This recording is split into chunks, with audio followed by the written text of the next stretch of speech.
Most of the things that we want to accomplish are going to require people.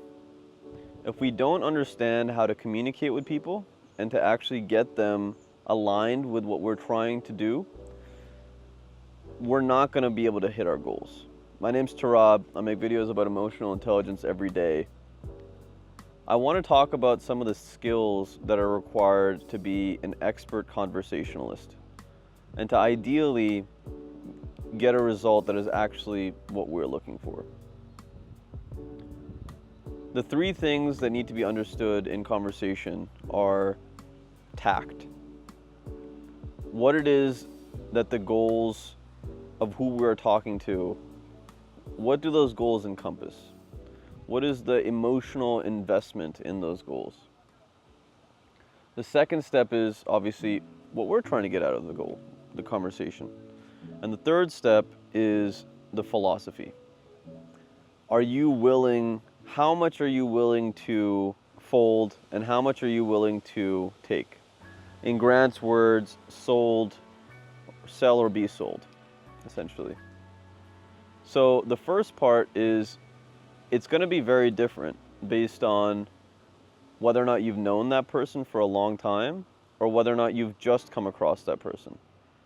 Our level of comprehension when it comes to their goals and motivation is going to be everything when it comes to convincing them one way or another about our argument or about our perspective. So for new people, what I try to do is oftentimes I'll ask them questions that are a little bit left of field, but are deeper questions that give me a bigger understanding of who that person is and what their moral compass is. That combined with some pointed questions about what their exact goals are. Oftentimes, when you're going to get into a circumstance where you're negotiating, it's going to be at a higher level.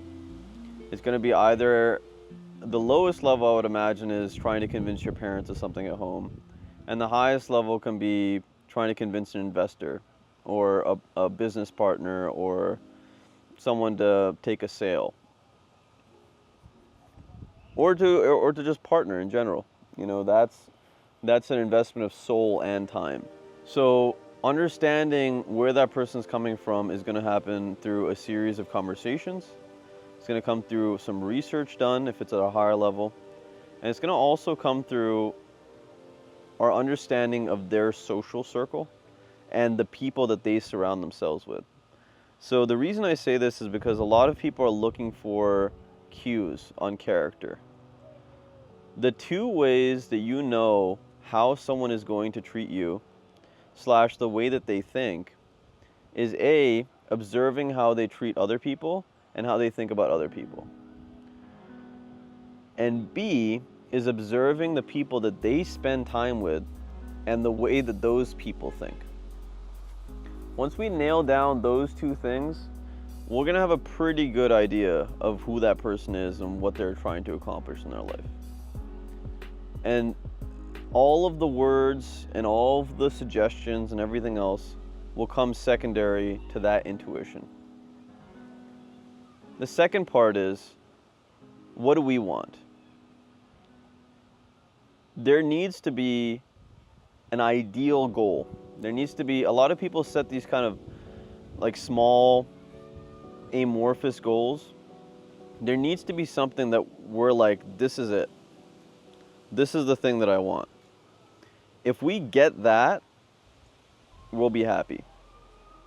And ideally what we do is we push it a little bit further. Ideally we push it a little bit further from what we want to what we can't even imagine we would get. And the reason you want to do that is because you don't want to fall short of what you want. You never want to gyp yourself in a situation. So the best way to do that is to know what you want and then go a little bit beyond that, especially when it comes to compromising with people in general. It's a really good way to also increase your self-worth and your level of understanding about the situation. And it will force us also to think about the worst case scenarios more. Worst case scenario thinking is very, very powerful when it comes to having these difficult conversations with people. And I always recommend that leaders and people that are going to have these conversations consistently get into a mindset where they are totally okay with the worst case scenario. The reason being, again, it's a source of strength. It's a source of being assured that something will work out, at least mentally, at least philosophically. And in order to get to the point where you know what you want out of a situation, being intentional in life is a muscle, I've realized.